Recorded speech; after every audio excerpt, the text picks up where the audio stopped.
শহরের প্রথম দিকে সৎমা আয়শাকে মরুভূমিতে একা ফেলে রেখে তাকে মুক্তি দেওয়ার চেষ্টা করেছিল। যদি আল্লাহর করুণা এবং তার ভালো কাজ না থাকত তাহলে সে মরুভূমিতেই মারা যেত। আল্লাহ তার কাছে একটি ঘুঘু পাঠিয়েছিলেন যা তাকে পথ দেখিয়েছিল এবং তার বেঁচে থাকার কারণ হয়েছিল। সে বাড়িতে ফিরে আসার পর সৎমাকে ধমক দিয়েছিল এবং তাকে হুমকি দিয়েছিল যে সে যদি তার থেকে দূরে না থাকে তাহলে সে তার বাবাকে সব বলে দেবে। তারপর সে ঘুমাতে চলে গেল। আয়শার ওপর মহিলাটির রাগ আরও বেড়ে গেল এবং বলল, এখন তুমি আমাকে হুমকি দিচ্ছ? আমি এখানে থাকতে পারবো না যতক্ষণ না আমি এর প্রতিশোধ নিচ্ছি। সে লক্ষ্য করল যে মেয়েটি সমুদ্রের কাছে যেতে ভালোবাসে। সে তার বাবার নৌকায় উঠে কাপড় বুনত। এক সকালে সে তার জন্য অপেক্ষা করল যতক্ষণ না সে নৌকায় উঠল। তারপর সে কর্মীর কাছে গিয়ে তাকে একটি টাকার থলে দিয়ে তাকে আরাম করার জন্য একটি পিকনিকে নিয়ে যেতে বলল। নৌকা চলতে শুরু করল এবং সমুদ্রে দূরে চলে গেল। যখন আয়শা কাপড় বুনছিল, হঠাৎ সে ঢেউ নড়ছে এবং বাতাস বইছে অনুভব করল। সে দেখতে বাইরে গেল কি হচ্ছে এবং দেখল তার সৎমা তার সামনে দাঁড়িয়ে আছে। কিছু বলার আগেই সে তার বুকে জোরে ধাক্কা দিল এবং সে একটি রেশমের টুকরা হাতে নিয়ে সমুদ্রে পড়ে গেল। নৌকা দূরে চলে গেল। আয়শা ডুবে যেতে শুরু করল, কিন্তু বাতাস উত্তর দিকে বইছিল এবং তার গলায় ঝোলানো শেল থেকে সুন্দর সঙ্গীত বের হচ্ছিল। তাই সে অজ্ঞান হয়ে গেল এবং যখন সে জেগে উঠল তখন নিজেকে একটি ছোট দ্বীপে দেখতে পেল যা পাখি এবং নারকেলে ভরা ছিল। সে ভাবল, কি আমাকে এখানে নিয়ে এলো? এবং হঠাৎ সে তার পিছনে হাসির শব্দ শুনল এবং যখন সে ঘুরে দাঁড়ালো তখন সে অদ্ভুত মাছটিকে দেখতে পেল যাকে সে 1 মাস আগে ছেড়ে দিয়েছিল। তাই সে অবাক হয়ে বলল, এটা কি তুমি? মাছটি উত্তর দিল, হ্যাঁ, এটা আমি সঙ্গীত শুনেছিলাম, তাই আমি প্রতিশ্রুতি অনুযায়ী এসেছি। আয়শা বলল, হ্যাঁ, শেলটি, আমি এটি সম্পর্কে পুরোপুরি ভুলে গিয়েছিলাম এবং এটি ভাগ্য যে এটি আমার গলায় আছে, না হলে আমি এখন হাঙরের খাবার হয়ে যেতাম। অন্যদিকে সুলতানের ছেলে একটি মাছ ধরার নৌকায় ছিল এবং ঢেউ দ্বারা ভেসে আসা একটি সুন্দর জিনিস দেখতে পেল। সে এটি তুলে নিল এবং যখন এটি দেখল তখন সে দেখল যে এটি সুন্দর খোদাই করা একটি রেশম ছিল যা সে আগে কখনো দেখেনি। এটিতে একটি সুগন্ধ ছিল, তাই সে এটিকে তার নাকের কাছে নিয়ে এলো এবং এটি শুঁকল এবং এর গন্ধ তাকে মাতাল করে দিল।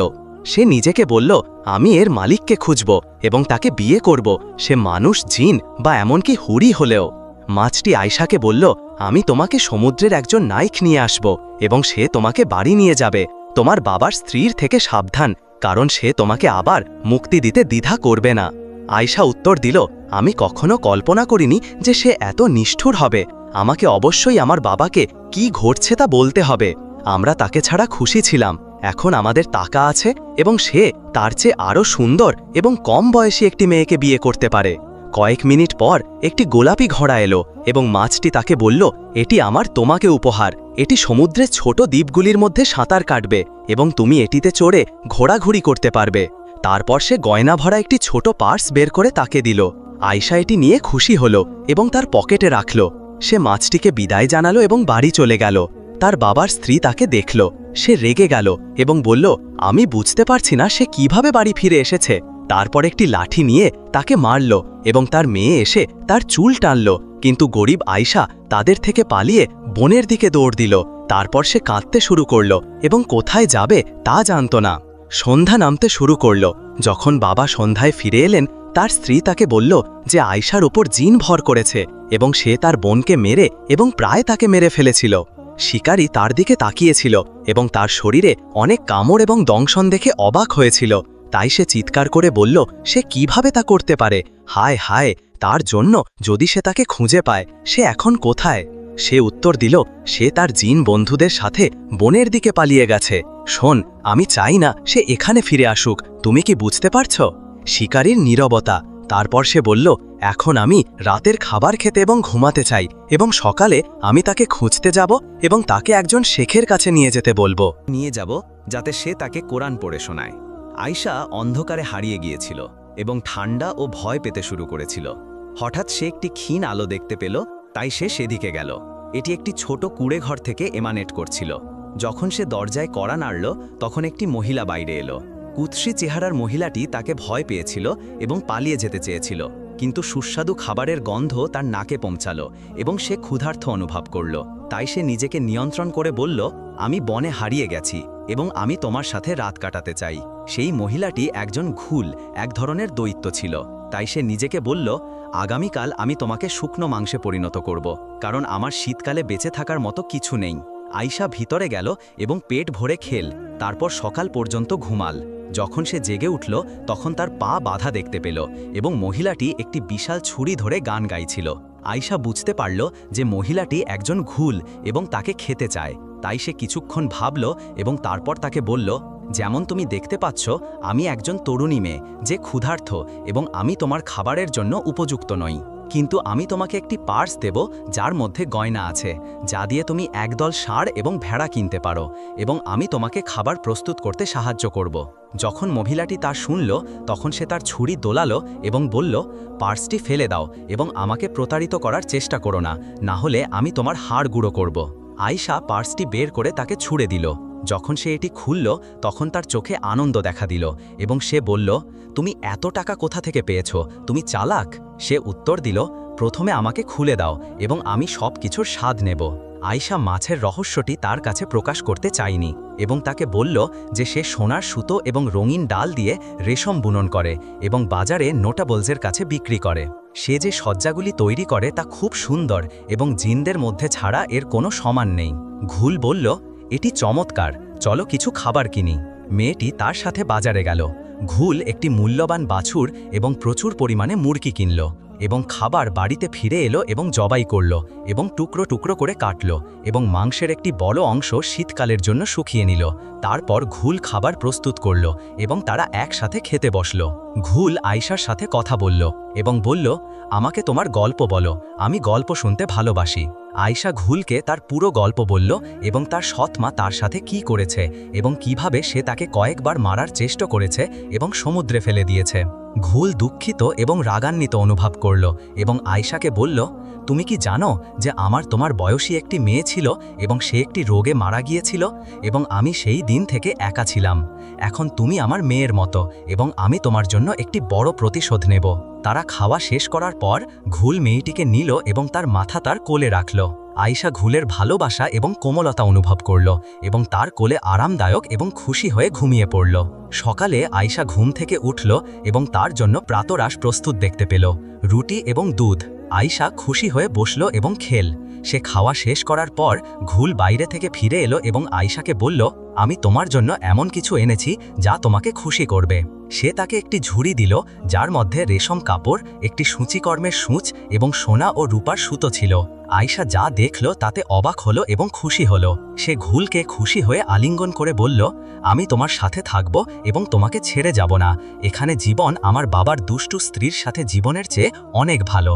তারপর মেয়েটি বাড়ির দরজার সামনে বসল এবং একটি রেশমের শার্ট নিল এবং এটি একটি ডিজাইনের সাথে সাজালো যা সে জিনদের রাজ্যে দেখেছিল।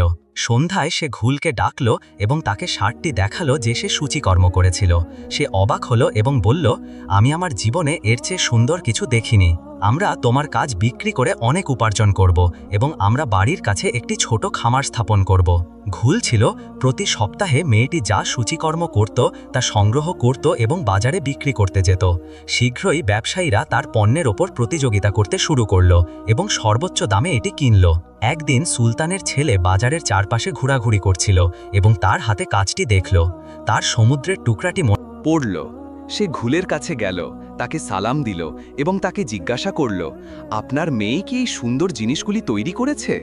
সে কিছুটা ইতস্তত করল এবং উত্তর দিল, হ্যাঁ আমার মাস্টার, এবং সে আপনার সেবায় আছে। সে তাকে বলল, আমি তাকে দেখতে চাই। ঘুল এড়াতে চেষ্টা করল এবং তাকে বলল যে সে সুন্দর নয়, কিন্তু সে জোর করল, তাই সে তাকে তার বাড়িতে ডেকে আনতে বাধ্য হল, তার মুখ অতিরিক্ত লুকিয়ে রাখল। যখন সে কুড়েঘরে পৌঁছালো তখন সে ডাকল, এখানে এসো আয়শা, কেউ তোমাকে দেখতে চায়। মেয়েটি দৌড়ে এলো এবং যখন সে রাজকুমারকে রক্ষীদের দ্বারা পরিবেষ্টিত দাঁড়িয়ে দেখতে পেল তখন সে তার হাতে থাকা রেশমের টুকরা দিয়ে তার মুখ ঢেকে নিল। সবাই তার সৌন্দর্য এবং শালীনতায় অবাক হয়েছিল। রাজকুমার বলল, আমি নিশ্চিত ছিলাম যে এই সব তৈরি করেছে সেই হাতগুলি সুন্দর। আমার বাবা তোমার মায়ের কাছে তোমার হাত চাইতে আসবেন। আমি তোমাকে না পাওয়া পর্যন্ত তোমাকে নিয়ে দীর্ঘদিন স্বপ্ন দেখেছি। তুমি আমার হৃদয়ের রাজকন্যা হবে এবং আমি তোমার মাকে যে কোনো যৌতুক চাইবে তা দেব। আয়শা বলল, তাহলে তোমাকে আমার বাবার কাছে আমার হাত চাইতে হবে। তিনি সমুদ্র তীরে থাকেন এবং অন্য একজন মহিলাকে বিয়ে করেছেন যে আমাকে ঘৃণা করে, তাই আমি আমার মায়ের সাথে বনে থাকি। সুলতানের ছেলে বলল, ঠিক আছে, আগামীকাল আমরা উপহার নিয়ে আসব এবং আমরা তোমার বাড়িতে যাব। মেয়েটি সেই রাতে আনন্দের জন্য ঘুমালো না। রাজকুমার তার প্রতি খুব সদাই ছিল, কিন্তু সে তার সৎমাকে বিশ্বাস করত না। সে একজন বিদ্বেষপূর্ণ মহিলা ছিল এবং তার ভালো চায়নি। সকালে সুলতানের মিছিল এসে পৌঁছালো। দাসীলা আয়শার কাছে গেল। তিনি তার জন্য একটি স্নানের ব্যবস্থা করলেন, তার চুল আঁচড়ালেন এবং তাকে একটি গোলাপি রেশমের পোশাক পরালেন। আমরা তার গলায় মুক্তার হার, কানে কানের দুল এবং তার পায়ে সোনার পায়েল পরালাম। যখন সে তার পালকিতে চড়তে বাইরে গেল, তখন যারা তাকে দেখেছিল তারা সবাই অবাক হয়েছিল। তাদের মধ্যে প্রথমটি ছিল সুলতান, যিনি দুঃখিত ছিলেন কারণ আয়শা রাজাদের কন্যাদের একজন ছিল না। কিন্তু তিনি যখন তার সূক্ষ্ম সৌন্দর্য দেখলেন, তখন তিনি চুপ করে গেলেন। তার দুঃখ আনন্দে পরিণত হল। তিনি তার মাথায় চুম্বন করলেন এবং বললেন, স্বাগতম আমার মেয়ে। যখন আমাদের প্রতিবেশীরা, সুলতানরা তোমার বিয়েতে যোগ দিতে আসবে, তখন তুমি আমাদের মর্যাদা বাড়িয়ে দেবে। তাদের কারো কাছেই তোমার মতো মেয়ে নেই। জেলেটির স্ত্রী তার বাড়ির সামনে ঝাড়ু দিচ্ছিল যখন সে সুলতানের মিছিল দেখল। সে নিজেকে বলল, নিঃসন্দেহে তার স্ত্রী বা তার কন্যাদের একজন পালকিতে আছে, কারণ সে রেশম এবং ব্রোকেডে মোড়ানো। কিন্তু সে অবাক হয়েছিল যখন সে দেখল যে মিছিলটি তার কাছে আসছে। সে ডানে এবং বামে তাকালো, কিন্তু তার ছোট বাড়ি ছাড়া কিছুই পেল না। সুলতান এখানে কি করছেন? একজন কর্মচারী তাকে বাধা দিল এবং তার স্বামীর সম্পর্কে জিজ্ঞাসা করল। সে উত্তর দিল, সে ভিতরে আছে। সে তাকে বলল, তাকে বলো আমার প্রভু সুলতানকে গ্রহণ করতে আসতে। তাড়াতাড়ি করো মহিলা, এবং আমাদের অপেক্ষা করিও না। তার বিস্ময় বেড়ে গেল, কিন্তু সে বাড়ির দিকে দৌড়ে গেল এবং তার স্বামীকে বলল, একজন অতিথি তোমার জন্য অপেক্ষা করছে। আমাকে ক্ষমা করুন আমার প্রভু, কারণ আমি অর্থ প্রদানে দেরি করেছি। সুলতান হেসে বললেন, আমি তোমার টাকা নিতে আসিনি, কিন্তু তোমার মেয়ে আয়শার হাত চাইতে এসেছি। লোকটি বিভ্রান্ত হয়ে বলল, সে বনে অদৃশ্য হয়ে গেছে, আমি জানি না এটি কোথায়। সুলতান উত্তর দিলেন, চিন্তা করো না, সে আমার সাথে পালকিতে আছে। তখন তিনি তাকে ডাকলেন এবং বললেন, এখানে এসো আয়শা। মেয়েটি তার বাবার কাছে তার সেরা পোশাকে এলো। তিনি তাকে আলিঙ্গন করলেন এবং বললেন, তুমি কিভাবে যেতে পারো এবং আমাকে ছেড়ে যেতে পারো?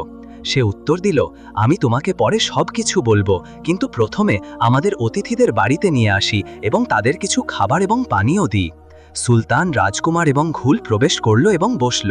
তারপর জেলে তাদের বলল, তোমাদের জন্য তাজা মাছ গ্রিল করব এবং আমার স্ত্রী তোমাদের জন্য রুটি এবং পানীয় আনবে। যখন সৎমা গল্পটি শুনল, তখন সে ঘৃণা অনুভব করল এবং তার চোখে পৃথিবী অন্ধকার হয়ে গেল এবং সে বলল, প্রতিবার যখন আমি তাকে বিতাড়িত করি, তখন সে বিজয়ী হয়ে ফিরে আসে। আমি তাকে পরাজিত করার জন্য কি করতে হবে তা জানি না। যখন খাবার প্রস্তুত হলো, তখন সবাই খেল এবং এটি পছন্দ করল। সুলতান এই আতিথেয়তায় খুশি হলেন এবং বললেন, আমি আমার রাঁধুনিকে তোমাদের মতো খাবার প্রস্তুত করতে বলবো। এটি সুস্বাদু ছিল। এখন তোমরা আয়শার জন্য যৌতুক হিসাবে কি চাও? জেলে উত্তর দিল, কিছুই নয়, আমি শুধু তাকে প্রতিদিন দেখতে চাই। সুলতান বললেন, এটি তোমার, তুমি যখন খুশি প্রাসাদে আসতে পারো। আমি তোমাকে 100টি গরু, একই সংখ্যক ভেড়া এবং ছাগল এবং 10 জন দাস দেব। এটি আয়শার জন্য খুব বেশি নয়। জেলে এটি বিশ্বাস করতে পারছিল না। তার মেয়ের কারণে সে ধনী এবং সুলতানের সাথে সম্পর্কিত হয়ে গেল। সৎমা আয়শার বিয়ে নষ্ট করার জন্য একটি কৌশল ভাবছিল। সেই অভিশপ্ত মহিলাটি সহ্য করতে পারছিল না যে আয়শা সুলতানের ছেলেকে বিয়ে করবে যখন তার মেয়ে অবিবাহিত থাকবে। হঠাৎ ঘুলটি বাড়ির সামনে বেরিয়ে এলো।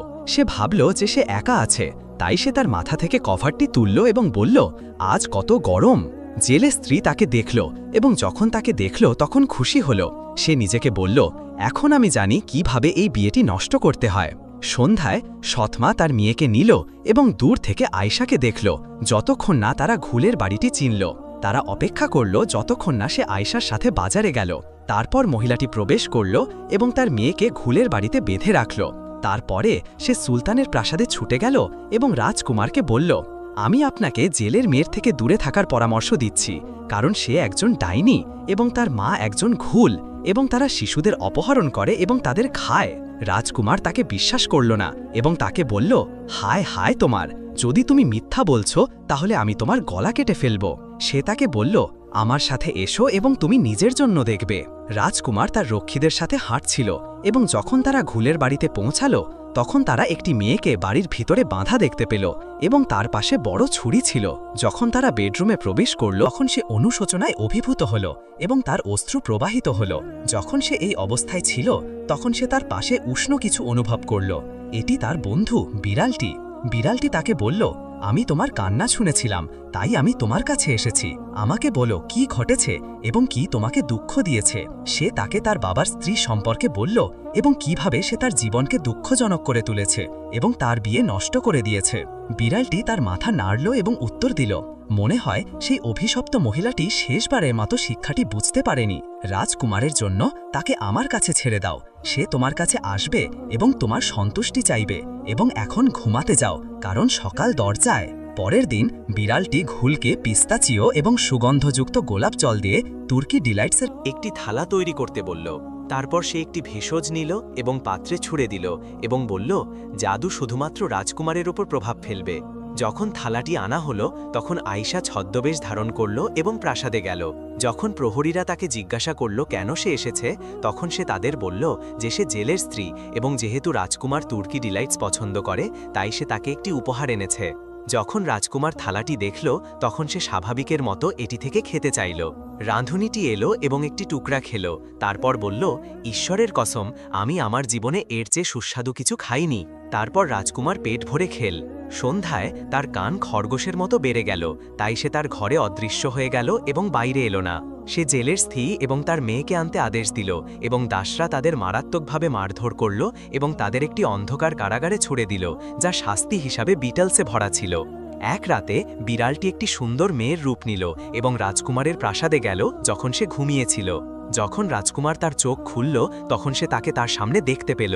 সে চিৎকার করে বলল, তুমি কে এবং কে তোমাকে প্রবেশ করতে দিয়েছে? সে উত্তর দিল, তোমার সাথে যা ঘটেছে তা একটি অনাথ মেয়ের প্রতি তোমার অবিচারের জন্য ঈশ্বরের কাছ থেকে একটি শাস্তি। আয়শা তোমাকে ভালোবাসে এবং সেই ঘুল তোমাকে তার মেয়ে হিসাবে বিবেচনা করে। তার প্রকৃতি বদলে গেছে এবং সে তোমার মতো হয়ে গেছে। তুমি করিডরে যা দেখেছ তা তার সৎমার ষড়যন্ত্র থেকে এসেছে। জেনে রাখো হে রাজকুমার যে সমুদ্রের রাজাদের এবং জিনদের কন্যারা আয়শার বন্ধু এবং কেবল সেই তোমার থেকে জাদুটি সরাতে পারে। রাজকুমার অবাক হয়ে শুনছিল এবং বলল, আমি বোকা ছিলাম এবং সেই মেয়েটির প্রতি নিষ্ঠুর ছিলাম। চলো আমরা তার কাছে যাই। যখন সে তার বিছানা থেকে উঠল তখন সে চারপাশে তাকাল, কিন্তু মেয়েটি অদৃশ্য হয়ে গেছে। সে নিজেকে বলল, আমি কি অদ্ভুত জিনিস দেখেছি। তারপর সে তার মাথা একটি বড় পাগড়ি দিয়ে ঢেকে নিল, তার ঘোড়ায় চড়ল এবং ঘুলের কুড়েঘরের দিকে হেঁটে গেল। যখন সে পৌঁছাল তখন সে দরজায় কড়া নাড়ল এবং আয়শা বাইরে এলো। সে তাকে তার কঠোরতার জন্য ক্ষমা করতে বলল, কারণ সেই নীচ মহিলাটি তাকে প্রতারণা করেছিল। সে উত্তর দিল, আমি তার কাছ থেকে ভুগেছি। রাজকুমার বলল, সে তোমাকে আর বিরক্ত করবে না, কারণ সে একটি কারাগারে আছে এবং সে আমার সাথে যা করেছে তারপরে আর সেখান থেকে বেরোবে না। যখন সে পাগড়িটি খুলে ফেলল তখন আয়শা নিজেকে নিয়ন্ত্রণ করতে পারল না, হাসিতে এবং বলল, যে আমাকে রংড করে ঈশ্বর তাকে শাস্তি দেবেন, তাই এটি জেনে রাখো, কিন্তু আমি তোমাকে ক্ষমা করি। এবং সেটার পকেট থেকে কিছু ভেষজ বের করল যা সে জলে সেদ্ধ করল এবং বলল, এটি পান করো এবং জাদুটি অদৃশ্য হয়ে যাবে। এবং সে কাপটি শেষ করার সাথে সাথেই তার কান স্বাভাবিক অবস্থায় ফিরে এলো। সে খুব খুশি হলো এবং বলল, আগামী সপ্তাহ আমাদের বিয়ের তারিখ। মেয়েটি উত্তর দিল, আমার এখনো কিছু করার আছে। তারপর সে তার বাবার কাছে গেল এবং বলল, আমার বিয়ের একই দিনে আমি চাই তুমি ঘুলকে বিয়ে করো। সে তাকে উত্তর দিল, হায় হায় আমার মেয়ে, তুমি কি অন্য কোনো মহিলাকে খুঁজে পাওনি? আয়শা হাসল এবং বলল, তুমি অনুতপ্ত হবে না বাবা, এবং তুমি অবশ্যই আমাকে ধন্যবাদ দেবে। সে উত্তর দিল, আমি এটি করব এবং আমার আদেশ ঈশ্বরের হাতে, যতক্ষণ এটি তোমাকে খুশি করে, এবং আমি আশা করি তুমি আমাকে একদিন রাগ করলে আমাকে খাবে না। এবং বিয়ের রাতে সুলতান বর এবং কনেকে অভিনন্দন জানাতে এলেন। আয়শা তার বাবাকে চোখ মারল এবং বলল, বাবা, তোমার স্ত্রীর মুখ থেকে পর্দাটি তোলো, এসো, ভয় পেও না। সে ইতস্তত করল এবং যখন সে এটি তুলল তখন সে অবাক হয়ে থেমে গেল এবং সুলতান এবং উপস্থিত সবাই অবাক হয়েছিল। তার জীবনে কেউ সেই মহিলার চেয়ে সুন্দর কিছু দেখেনি। বিড়ালটি একটি কোণ থেকে দেখছিল, তারপর হেসে বলল, তার জাদু ঘুলকে তার চেয়েও সুন্দর করে তুলেছে এবং এখন আমি চলে যেতে পারি এবং নবদম্পতিকে তাদের রাত শান্তিতে কাটাতে দিতে পারি। যারা আমাদের সাথে গল্পের শেষ পর্যন্ত পৌঁছেছেন তারা আমাদের একটি মেসেজ দিন, আপনি কোন দেশ থেকে আমাদের দেখছেন, এবং পরবর্তী গল্পে দেখা হবে।